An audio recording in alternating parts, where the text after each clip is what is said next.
Welcome back to Speaking with Confidence, the podcast that helps you build the soft skills that lead to real results. Communication, storytelling, public speaking, and showing up with confidence in every conversation that counts.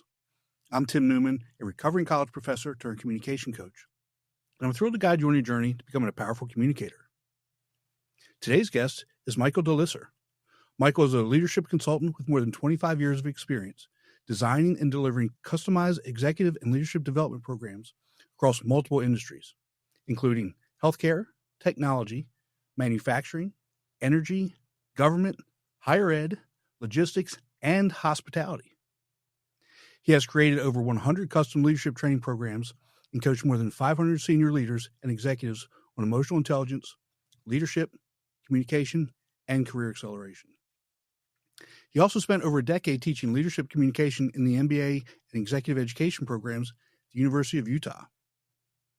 Michael is the co-founder and managing director of Lisser Leadership Consulting, LLC, and the author of Leadership Accelerators, high-impact communication skills that strengthen relationships and drive results.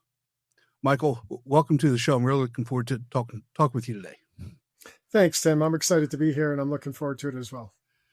You know, one of the things that is really intriguing about your story, and you mentioned this when we had our pre-interview talk, that your father was also an executive coach, and you started watching him coach leaders when you were 15.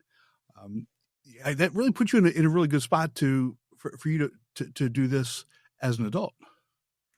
Yeah, it was a pretty incredible experience. I mean, anytime my father could, he would just invite me to come in, especially when he was sitting down doing one-on-one coaching with executives. And the interesting pattern that was there is, and he was in executive val placement, so he only worked with executives that had been fired, and he was helping them find their next career. Mm-hmm. And so most of these people have been fired because of lack of communication skills. So they messed up somewhere in their communication. So in any case, for me as a 15-year-old, to be able to sit there and watch him coaching these senior executives on all aspects of their communication or whatever aspect that led them to get fired was just an incredible experience for me.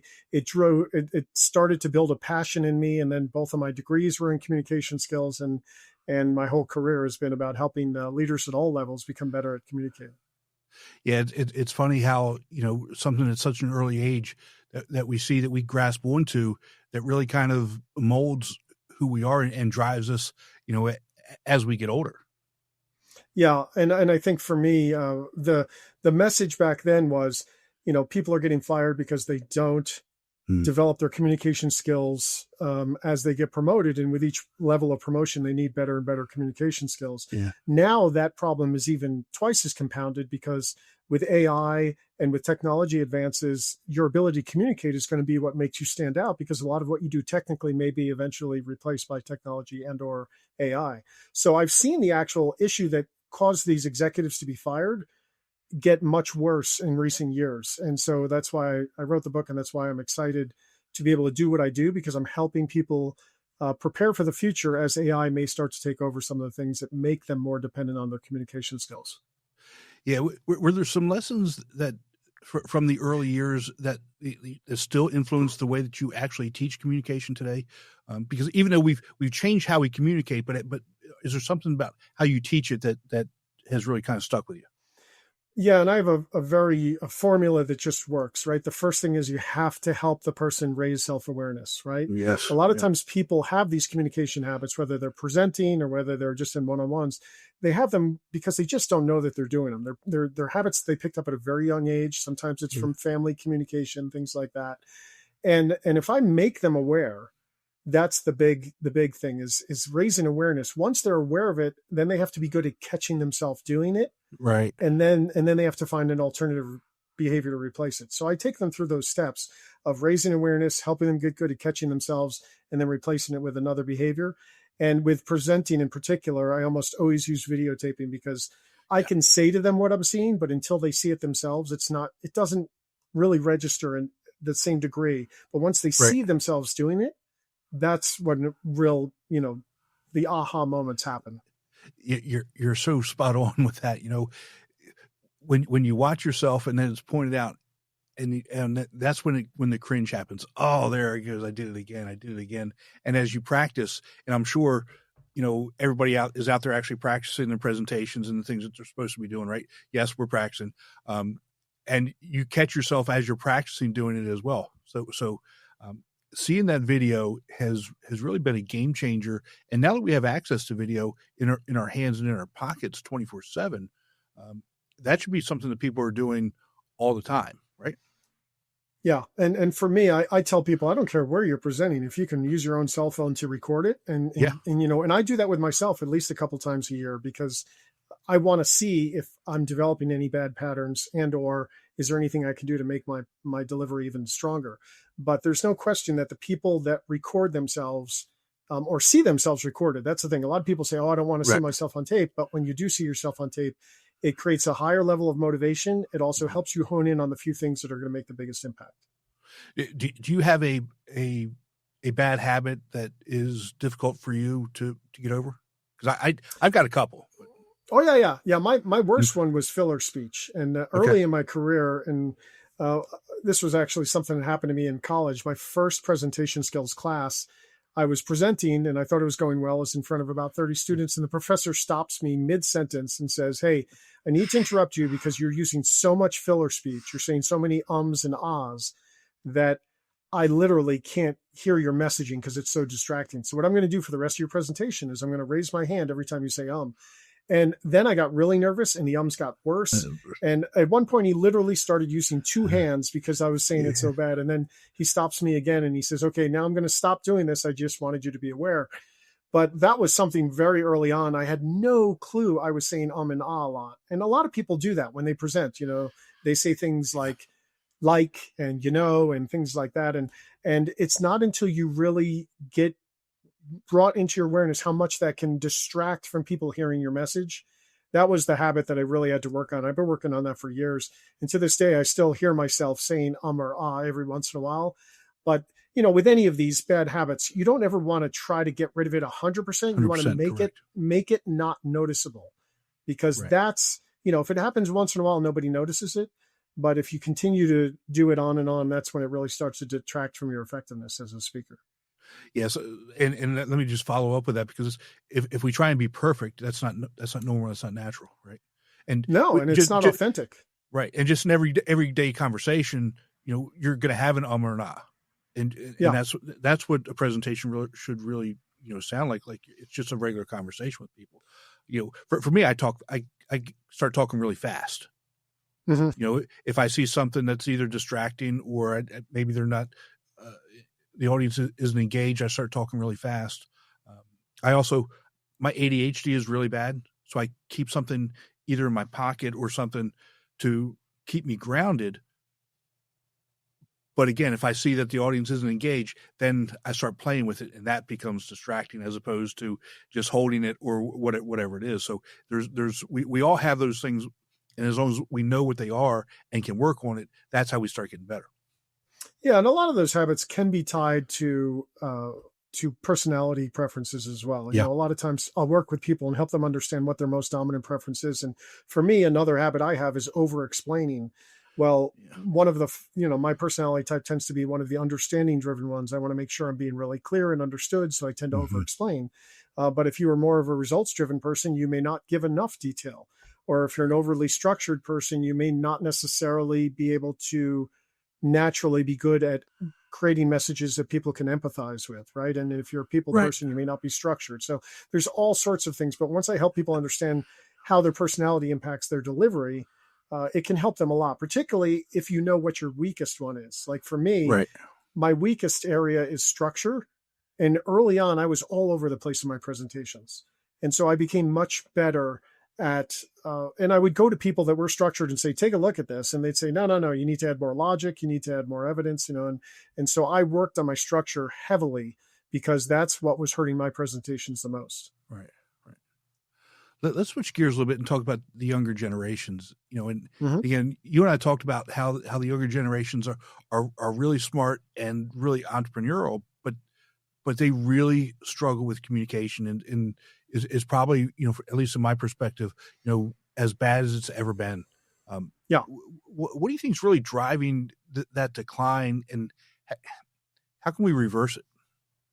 So I think the biggest challenge is there's less interpersonal and or presenting going on that people, well, put it this way, they have less opportunities to do it early on. And what happens is Yes. they get so comfortable texting, they're Mm-hmm. not working on their communication skills because they're just texting, right? And so what happens is if you grow up in an environment where you're texting and emailing all the time, when you get in front of people, you have not had as many opportunities to get feedback on how you're coming across or how much filler speech you use, or even staying focused. Because one of the biggest challenges this generation has is their phones are constantly pinging at them. They're constantly having distractions happen. And as a result of that, I talk to people about this, but they end up multitasking that they're helping their brain become less able to stay focused. Right. And that hurts them as well when they present, because they're not staying focused and as they're working on things. So those are the things that I think stand out the most to me. And the worst part about it is as AI starts to replace more and more of their technical work, they're going to become more dependent on those communication skills that they have not spent time developing. And that's where it's going to really hurt. Yeah.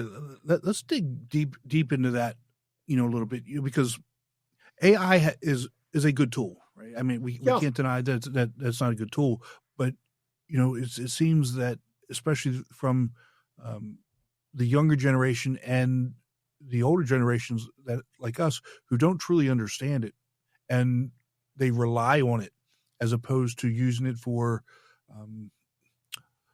maybe like idea generation or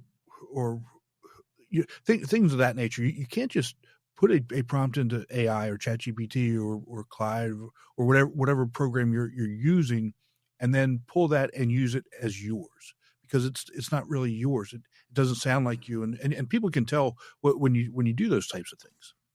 Yeah. Well, I mean, the way I see it a lot of times, and this comes from also teaching classes at the university level, but a lot of times people will, they'll use it to write their papers or write, emails and things like that. They'll even use it to create the structure of their presentations. But in reality, getting the content right depends on your ability to really understand the audience and personalize it. Mm-hmm. And, AI can help a little bit with that, but they can't help completely, but they can't help completely. The other piece of it is AI is not going to necessarily help you with your delivery of it. And so if you're making the actual delivery of a presentation, you can have the most powerfully created AI generated whatever that you're going to present. But if you are not delivering it with confidence and personalizing it and using, all of what your body can offer in terms of getting people engaged, you're just not going to have the impact that you would want to have. So, yeah, that relevance to the audience is critical. And we talk about all the time about how, adding value to the audience, that should be your number one goal. And to be able to do that, you have to know who your audience is and what they want. And so to do that and to be able to connect with them and engage with them, not only do you have to have the content that's geared towards them, but you also have to use their terminology, their wording, their style to be able to reach them. Yeah. And I think, one of the most common mistakes I see people make is they create generic presentations that they're going to give to many different audiences, and they don't take the time to customize it to the particular needs of each audience. Great example, I work with sales teams, and they're putting together their pitches on their products or whatever it is. And as I'm listening to it, and I always say, who is your target audience? I'm listening to see if they did anything specific to speak to that target audience. And more often than not, they did not. They gave the generic presentation. And for me, it's like, if you're giving a generic presentation, your audience is going to know. You're going to know you're just doing your thing instead of talking specifically about the concerns I raised or the challenges my industry has or whatever it might be. So that's the biggest aha, I think, for people when I'm working with them. When I give them feedback on their presentation, I'd say something like, very well presented. However, to me, it felt like you could give that same presentation to any one of 20 audiences and it would have been okay, but it wasn't great for any single audience because you didn't take the time to make it personalized to them. And that's what really makes it really powerful. Yeah. And I think that's a tough thing to understand for people who don't present on a regular basis. Right. Whatever it is, if you're standing up in front of a team meeting and you're talking to the same people all the time, that's one thing. Yes, you're presenting to them, but if you have to take that, and then let's just say you've got to present that same information to the board of directors. You better change it. You better figure out exactly what they want to know, what they want to hear, and give it to them that way, because otherwise you could put a lot of things in jeopardy. You can put your job in jeopardy. You can put the project in jeopardy, whatever that is, if you don't actually give them what they want. Yeah, and I'll give you some great examples of the exact type of mistakes you want to avoid in those situations, right? So if you go into any board meeting, or the higher the stakes, the more time you have to spend making sure you really know your audience needs. And oh, by the way, each member of that audience may have different needs, right? So as you're speaking to a board, is the person who's over technology versus the person who's over HR versus something else. They may all have different needs or interests, and you have to know what those hot buttons are, and you have to speak to them. And then the other challenge in those situations too is when you're presenting to them, are you taking the time to know your audience well enough that you even can do that? And that's the other part of it. But it's all about knowing your audience well enough to make it resonate with them. Otherwise, they'll just kind of glaze over because you're just doing something that feels kind of standard and really not relevant. Yeah, and as I think back, a number of years ago, when we first really started talking about analytics and business analytics, or from the sport world, the performance analytics, you would never have the statistician go and talk to the client, right? Because they wouldn't understand it. You always had somebody in communications or marketing or someone from that space to be the interface between the client and the statistician, the person who's either building the program or analyzing it.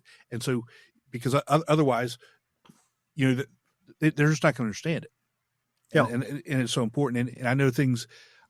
I remember that's how we would build some teams. Let's just say 10 or 15 years ago. And I know, from the STEM perspective, that's changing. People in STEM still do have that, probably the biggest hurdle in terms of presenting, because it's not really who they are. Is they're very technical, but they're starting to get better, and they're starting to spend more time in this space, getting help in presenting. It's just kind of a funny evolution for me.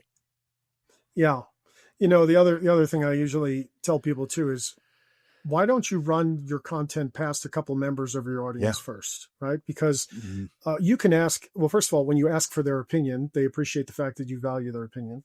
But secondly, they can identify what their reactions are going to be to it. And you can even ask questions about, what about the rest of the board, for example?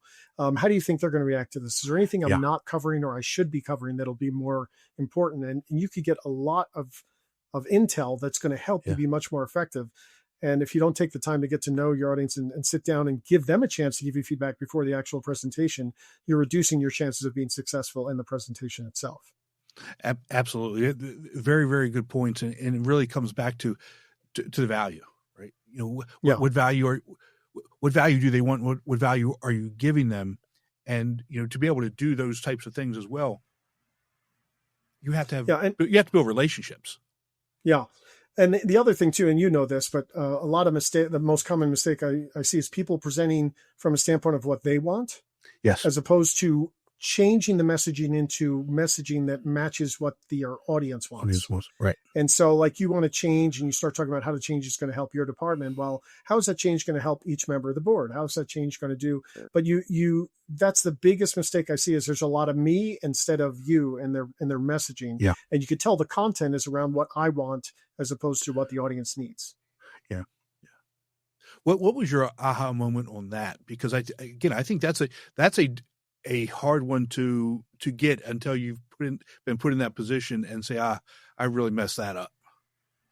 Well, again, I very early in my career learned that I need to go talk to people that are in that target audience. And on more than one occasion, I've had people say to me, I would not present this at all.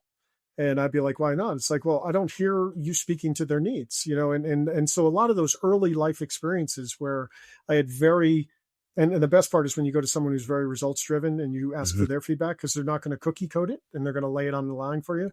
And so I've been fortunate to have mentors and or trusted resources and or access to my audience in a way that allowed me to get people to poke holes in my reasoning and my logic and even my approach before I ever presented it. And that's when you really start to get the aha moments, is when you're like, Right. oh, I didn't even think about that. Then you start to realize, well, wait, here's another one that nobody thinks about. If you're getting in front of an executive audience and you have a 30-minute presentation, do you have your 15-minute presentation ready? Because more often than not, if they're at the end of a long day of meetings, you're going to walk in there and they're going to say, hey, we thought you had 30 minutes, but you really only have 15. Do you already know in your mind what you're going to cut out?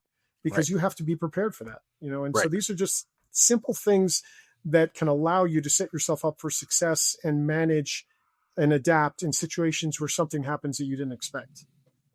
Yeah, exactly. And this kind of makes me think about, some of the other things that you've done, like when you were creating the MBA course. And if I remember, just correct me if I'm wrong, but I think you told me that the employers were saying that your students were brilliant, but horrible communicators. Is it? Go ahead.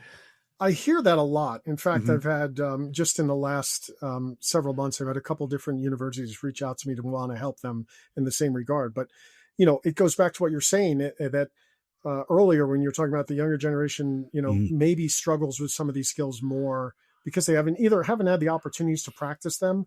But ultimately, the common message I'm getting, and I'm also hearing this in corporate environments where senior leaders are saying, look, we just promoted this person to be a leader and they can't present, worth a damn, and I work with executive teams a lot and they are constantly trying to fine tune their presentation skills. So when it's all said and done, there is a common problem out there with people not spending enough time on working on these skills.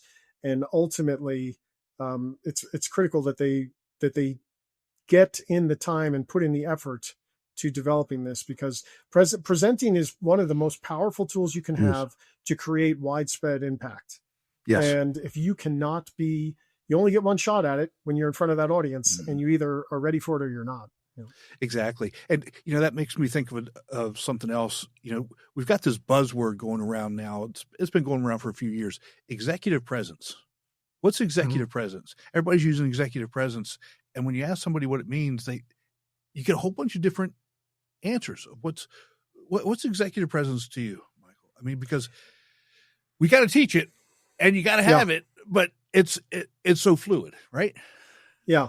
Well, I can tell you what it's not. It's not being a motivational speaker, right? Because people think they need to get up there and be, this real. I have seen people that have executive presence that are introverts who are very controlled in their delivery, but I think executive presence is about making it feel like a conversation, making it so that you're speaking to the audience's needs and delivering it with confidence, right? And those three things together are critical combination. And to your point, I may give a very different definition of others, but I give that because when I work with executives, it's usually about finding ways to make their content more personalized and hit home with their audience, and looking at how they deliver it in a way that emphasizes the most important pieces of it. Yeah. And being authentically yourself, not trying to be someone else because you saw some great leader and you want to present like them. That's not going to work. You have to be the person you are, be comfortable with who you are, and deliver that way, but find ways to make your content hit home. Yeah. And again, I think you nailed it. If you try and be somebody else, and I hope the audience really catches on to this point, if you try and be somebody else, you're going to be seen through very, very quickly. And any credibility that you had is going to be lost almost instantly. Right. It's about leveraging your strengths, really. Right. I mean, if you think about it, if you're introverted and very structured, you can create a bulletproof logical argument that speaks to all the key needs and deliver it calmly and without all the energy, and it'll be very impactful. And you could be someone who, maybe is a great people person, but you lack the ability to really be structured and make it targeted. And that's somewhere you need to work on. But if you know what your strengths are, leverage those strengths in your presentation. And if you know what areas that you're weak, find ways to work around them, and find people that can help you do that. Those are the two things, because what people notice is your strengths and weaknesses. They don't notice much else, so you work on those two things, and that's where you're going to get your biggest executive presence boost. Well, Yeah. And, by being authentic and by doing those things, that increases your confidence because your audience is going to see that they're going to lean in more. And even if you mess up, right, they're not going to notice. Even if you mess up, they're still on your side, right? And I'm for those that can't see, I'm using the air fingers quotes mess up, right? 99% of the time, if you've done the work ahead of time, Michael, tell me if I'm wrong here. If you've done the work ahead of time, you've done the preparation, and you're presenting what you're supposed to be presenting, and you feel like you've messed up, the audience doesn't even know. Yeah. And that gets into what's the conversation going on in your own head. Your own head, mindset, right? Because for me, one of the first things I do when I teach any kind of presentation skills class, I get people to look at mindset, right? And so there's kind of 4 different levels. You could be an avoider of presenting. You could be an acceptor, where you do it as part of your job, but you don't love it, or you can be a seeker, right? And really love to do it. Now, if you're on the avoiding end of the scale, if you don't want to be there, your audience knows you don't want to be there. Yes. So how do you change the conversation in your head to make it so that you're at least, more of an acceptor, right? Because, and each conversation or each topic may cause you to shift on that scale somewhere. You might be, a seeker on the topic you really love to talk about, but you might be an avoider on something where you don't want to talk about it. And so the first thing to know is, where is my mind currently? Is the conversation in my mind like, oh no, I don't want to do this. This is not going to go well. Then you're setting yourself up to not have it go well. But if you can catch yourself having that conversation and change it into, I am going to do well with this. And another mistake is people like, I need to make it perfect, right? And there's perfectionists out there. I promise you, in your career, you will never deliver the perfect presentation. I mean, in your lifetime, I've given thousands of them. Something goes off in every single one of them. Every time. One time I was presenting to an executive board in a hospital, and in the middle of my presentation, everything was going great. All of a sudden, all their beepers went off, and they all got up and left the room. And I'm just standing there in an empty room, like, what just happened? Like, I had no idea. And it turned out some kind of code happened, and they all responded to it, and they all came back about 5 minutes later. But I mean, how do you respond to that? And then you have to get your mind back in it, because you just had everyone rush out of your room, and now you got to get your head back in the game. Yeah. So that ability to control the conversation in your head is critical. And the first way to avoid that is to acknowledge, I will never give the perfect presentation, and that's not even my goal.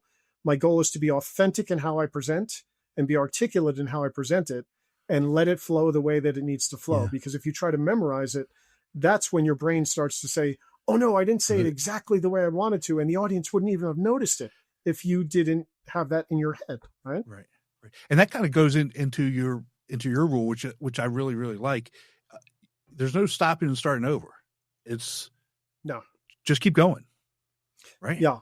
And it's important to practice that way. Another big mistake I see people make is when they're practicing, they'll get to the part where they start to mess up, and then they'll start rehearsing from the beginning again.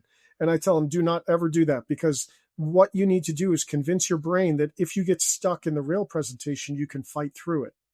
So when you're rehearsing it, if you get stuck, take a moment, compose yourself just as you would in the real presentation, and then keep pushing through. Because when you do that, you build confidence in your ability to get through anything.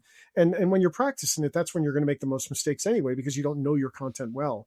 Right. But you've got to get in the habit of practicing it from beginning to end, then going back and fixing it afterwards, instead of stopping and starting over, because you can't do that in the real presentation. Right. And, when you go back just a second and talk about the whole idea of mindset, I was talking to somebody yesterday, and we were talking about that exact thing. And they put it to me in a way that I'd never really thought about. And from a physiological perspective, the body does the exact same thing. So if you're thinking about it from stressful and anxiety, and then you switch your thinking to, I'm excited to do this, the physiological perspective that's happening in your body is the exact same thing. Right. But the mindset changes and everything else changes. Your facial expression, your facial expressions change. Your body language changes. Yeah. Your tone, everything else changes just by that little shift. Yeah. And another thing that people all need to realize is nobody is born having anxiety about presenting. That's a learned behavior, Yes. right? Mm-hmm. And so it may be as a result of a bad presentation in the past. It may be it's just new to you, but we build up in our brain as it being this big, scary thing. Mm-hmm. And that is part of where the avoider mindset comes from, Right? Because the more you think of it that way, a lot of times this happens when someone's presenting to an executive audience. They're intimidated by the executives, Mm-hmm. right? And it's like they're people just like anyone else. And whatever you're presenting on, you probably know that topic better than they do. If you do your, if you prepare right. So it's critical that people recognize that they need to make sure that they are doing everything they can to get their head in the right space before they start presenting, and know that it's never going to go perfect, and you need to prepare the best you can and be okay with it, however it comes out. Yeah. And Michael, I love these conversations because it reminds me of other things that, and I just had a conversation with my best friend this morning about this, because I'm working on some things, and he was kind of giving me his perspective on it. And he said, well, you can come out to my farm and you can present to my bees. I said, well, how many bees do you have? He says, I've got 10,000 bees. So I said, I can go out there and I can present to 20,000 ears, but it's the whole idea of how many people are in the room. And, the more people in the room, you better, now it's really getting stressful, right? Because it seems like it's more important. But if we approach it differently, it's so critical to listen to that voice in your head, yes. Right? What is the voice telling you? Uh-huh. Because that voice probably has nothing to do with the situation in front of you and has more to do with your past. Whenever we have low self-esteem or self-confidence presenting, something in our history has led us to develop that belief about ourselves. Mm-hmm. And when we go into a situation and we're thinking, I am going to be really nervous in front of all these executives, why? What led you to feel that way? Is it you had a bad experience in the past? Is it that authority figures in the past have you had a bad experience with them? There's all sorts of things that can be contributing to it. But if you can change the conversation in your head, your body will follow. And if you can really start to convince yourself that I could do well here and this is going to be fun instead of scary, it'll take time. It may not happen in one presentation, but over time you could start to develop that. And that's where you get into the whole idea that again, I love how you approach this, the difference between learning and unlearning, right? So what are some habits or patterns that we need to unlearn first if we want to get better? Yeah. Mentally criticizing yourself is one right out of the gate that comes to mind to me, because when you have that negative conversation in your head, you're setting yourself up for having it happen when you present. That's number one. There are things like mentally criticizing yourself. I have a list in front of me. These are the most common presentation habits that I work with people on. Reading from the slides, because they're uncomfortable looking at their audience. Not providing enough value-added context on what's on the slide. All sorts of hands trembling or shaking because they've got this anxiety built up. Using filler speech I mentioned earlier. Some personalities give too much detail. Some people don't give enough, right? And it's about knowing how your personality impacts how you deliver. And so what I do is I typically, at the beginning of any coaching session with an executive or anybody, I will right out of the gate say, do a 5-minute presentation for me. It can be anything you've presented in the past. I'm just going to watch, right? And inevitably those habits will come out and I'll capture them and I'll record it so I can show them to them later, right? And when you do that, you allow them, and it's really about focusing on the one or two things that'll have the biggest impact. You can't sit there and look at your video and say, oh, there was 10 things I did wrong. Nobody cares about the 10. Pick the one or two that if you improved on will have the biggest positive impact on your next speech. And then when you're done working on those, you can pick one of the other 10. But it's about, applying that 80-20 rule and only focusing on the few things that have the biggest impact.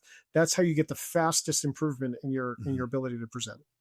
Yeah. And then I would just add on top of that, celebrate the win. Once you've gotten better at it, you celebrate that. And Michael, I'm the worst. Trust me, I'm the worst at this. I criticize myself over and over again. And I think that's something that is common amongst high achievers, right? Because we always got to get better. Didn't do that well. Got to get better at this. Got to get better at that. But I'm the master at beating myself up, and I'm the master at not celebrating the small wins. And when you give those things up, you progress and get better so much faster than you could ever imagine. But it's understanding that you have to give them up to be able to get there. And the other thing too is, look, we're going to have bad experiences over time, right? And so when one happens, you can choose to either be victimized by that bad presentation, or you can use it to improve. And I would tell people that the bigger mistake you made, the more you can learn from it. You know, my experience with that professor back in college, I was horrified to get back in front of that group again and have to present again, because I knew they'd all be listening to my ums, right? But I went in there with a mindset of, I'm going to deal with this, right? And the next time I was a little bit better, and the time after I was a little better. And you have to know that whatever your habit is, it will not go away overnight. But you have to give your credit, like you said, the little wins. If you caught yourself 3 times, you know, then 5 times, then 10 times using filler speech, that just catching yourself is a win. And then knowing, which, by the way, if you use filler speech in your presentations, you can work on improving it in your day-to-day conversations. Yes. Because if you listen to yourself in a one-on-one with your spouse, with your friends, with your kids, whatever it is, you will be using the same filler speech probably. And so if you can practice not using that filler speech with a one-on-one conversation, it will ultimately translate to using it less in presentations. Yeah. And that's, again, it's such a simple piece of advice, right? But we have to be aware of that. Yeah. And think about, we have to think about how we're actually communicating throughout any given day, throughout any given situation. And, you know, if it goes back to some of the first things we started the episode with, right? You know, being aware, being made aware, and then doing something about it. And I think one of the, and you and I talked a little bit about this as well, you know, one of the biggest problems that we have, you know, from a professional communication perspective, is a lot of times we are communicating under stress. Mm-hmm. And that's when things really break down. That's when we really start having miscommunication problems or issues. So what can we do to because it's hard to videotape that unless we're going to have a film crew follow us. And I don't want that. I don't want a film crew follow me around all day. I got other issues I don't want people knowing about. But, you know, how do we hone in on that? How do we understand who we are as a communicator when we're under stress, and fix those things before it really hurts us from a credibility perspective?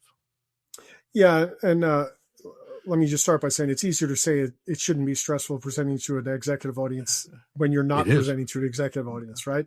Right. But here's the thing: one is you have to be aware of what is the conversation going on in your head, right? And what are the thoughts you're having about getting in front of that, right?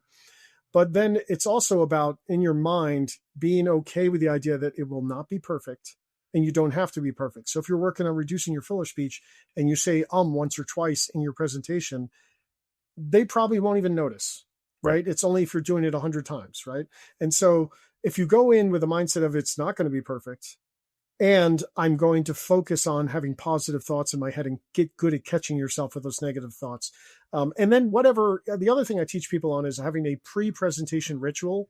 Mm-hmm. I never veer from this one ritual. I do this every time. I even did it before today's with you. For me, I use music. I have a playlist of, most of them are heavy metal songs. One of them is Pickle, but it's a list of about 5 or 10 songs that I will play in a certain order right before I present. The words to all the songs are all about getting pumped up, being excited, getting ready to present. Those kind of things. And for me, that works. For other people that are really nervous, they may want to have really calming music, or they may want to use breathing techniques. Mm-hmm. But the thing is, having a ritual that you do before every single presentation that gets you in the right mindset. Yes. And if you get in the habit of doing that, that actually brings you more comfort and confidence when you get in front of the group, because each time you use that ritual, it allows you to be a little more effective each time. And so for me, I get myself pumped up and excited for these things by listening to music that pumps me up. And everyone's got to pick something that works for them. It could be completely different. You've heard about people talking about power stances and things like that. But the key is finding what works for you and religiously following it before every time you present, so it becomes a routine that sets you up for success. I love that you brought that up. I really do. Cause the whole idea of the walk up song for me is something for me that gets me going too, and my kids are older now, but I would talk to them when they would say, Dad, I got an interview tomorrow. I got this to do. And I would say, well, what's your walk up song? Because when it comes that time, I want to make sure that I'm playing it so that you're feeling the good vibes and you're feeling it. And they would say, you're crazy. You're nuts. But there's a reason why baseball players, why it's called a walk up song. There's a reason for that. Right. And, I'm the same way as you. I've got 3 or 4 songs that I play in my head. And it depends on just how I'm feeling that day, but they all have that high beat count, motivational, good vibes types of songs. Some heavy metals, some hard country rock types of things as well. And it's just that thing that gets you, not only get you in the mood, but when you're walking out there, whether it's a team meeting, on the stage, whatever, you have that energy, you have that look of executive presence. Here I am, right? Yeah, I'm with you. My actual walk-up song is by a band called Warrant, and it's called The Show Must Go On, right? And the reason it's my walk-up song is because the chorus is, whatever happens, let it go, because the show must go on. And it's a reminder to me that I don't need to be perfect out there. I just have to go with the flow and deliver. And for me, that resonates, and that's why that's my walk-up song. Everyone else might have something different, but the key is that's what I want to remind myself. You don't have to be perfect. You just have to go out there and be yourself. Right. Well, since you said one, I'm going to say one. The one I used, I'll give you 2. The one I use a lot is "I Love This Life" by Low Cash. Mm-hmm. Okay, and nice. The other one's by Gunner and the Grizzly Boys, and it's standard American, and it's a heavy beat, heavy bass. Nice. It's a band out of Michigan. I love them, but it just kind of depends on the mood I'm in. It'll be one of those, and we go out and we get it done and have a good time. And that's the other thing for me. If you're having fun, your audience is going to know it. If you're not having fun, right, and that's part of that engagement piece that is so critical. And that's anything that'll help you get yourself in the right mindset, whether it's music or whatever. I mean, it's just it's critical to know what works for you. Experiment with different things, but once you find something that works, stick with it and be religious about doing it right before you present. Even if I have to hum it in my head because I didn't have a chance, I got to get that groove going in my head. The other song I use is Pitbull called "Get Ready." It's a remake of a rock song, but it's all about getting ready and getting in the right mindset. So that's awesome. That's awesome.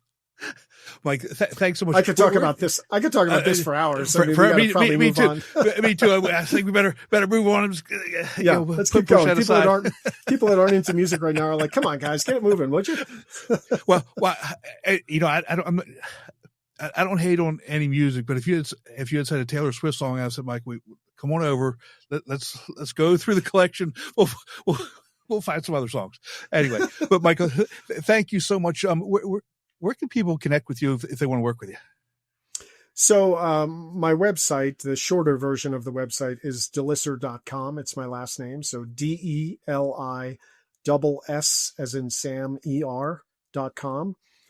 If you go out there is, more information about me. There's a link to my book that I just published called Leadership Accelerators. It's all about key communication skills to help you improve. I also have a YouTube channel that is nothing but short snippets about key messaging around how to communicate. And they're all from different podcasts I've been on. And you could just look up Lisser Consulting on YouTube and you'll find that as well. And then on LinkedIn, I'm regularly posting, articles around communication, some around presenting. A lot is just about general leadership communication. And so I try to put a lot of free resources out there to help other people wherever I can. So those are the three. I'm sorry we didn't get a chance to talk about your book, but I do want to say something about the YouTube channel. Guys, go check it out. There's a lot of really good information there. I love it. It's great. I have like another 20 or 30, clips that I want to put up there in the next month or so, but it's going to continue to grow, and I will eventually organize them by topic. So if you're managing a change, here are the things you want to do. If you're presenting, here are the things, and I'll pop around and do a number of different things, but I just want it to be a quick reference tool. And the book is set up that way as well, by the way. Yeah. It gives self-assessments in areas of communication. Then it gives activities to practice it, and then it gives you things you can go out and do to apply it. And that's, as I mentioned, when you asked me in the beginning, my strategy is always raise your self-awareness, become really aware of when you're doing a habit or what you want to work on, and then coming up with an alternative behavior and applying it and practicing it. And this as well as I, if you really want to improve in any area of communication, you must work on it daily, because you're trying to overcome habits you've developed over your whole life. And you need to be patient with yourself, because it may take some time. Exactly. You got to do the thing. You have to do it. And that goes for any type of change. If you want to be good at anything, you got to do it. You don't get better by thinking about it. You don't get better by reading about it. You get better by doing it and being evaluated on it and fixing those things and doing it. And it's a repetitive process. You got to actually go out there and do it. Yeah, absolutely. Well, Michael, again, thank you so much for spending some time with us today. I really do appreciate it. There's a lot of good actionable advice in here, and I'm sure the audience is going to take a lot of value from it. So thank you so much. And thanks for having me on. I mean, I think what you're doing is so important, because there's a lot of people out there that really want to work on these things, and they're looking for, those few tips that may make them go from good to great. And I think your program delivers a lot of that. And hopefully the feedback, what we did today will help give them a few more things to work with. So I'm sure it will. Thanks so much. Take care, and we'll talk to you soon. Okay, thanks. Be sure to visit speakingwithconfidencepodcast.com to get your free ebook, Top 21 Challenges for Public Speakers and How to Overcome Them. You can also register for the Forming for Public Speaking course. Always remember, your voice has the power to change the world. We'll talk to you next time. Take care.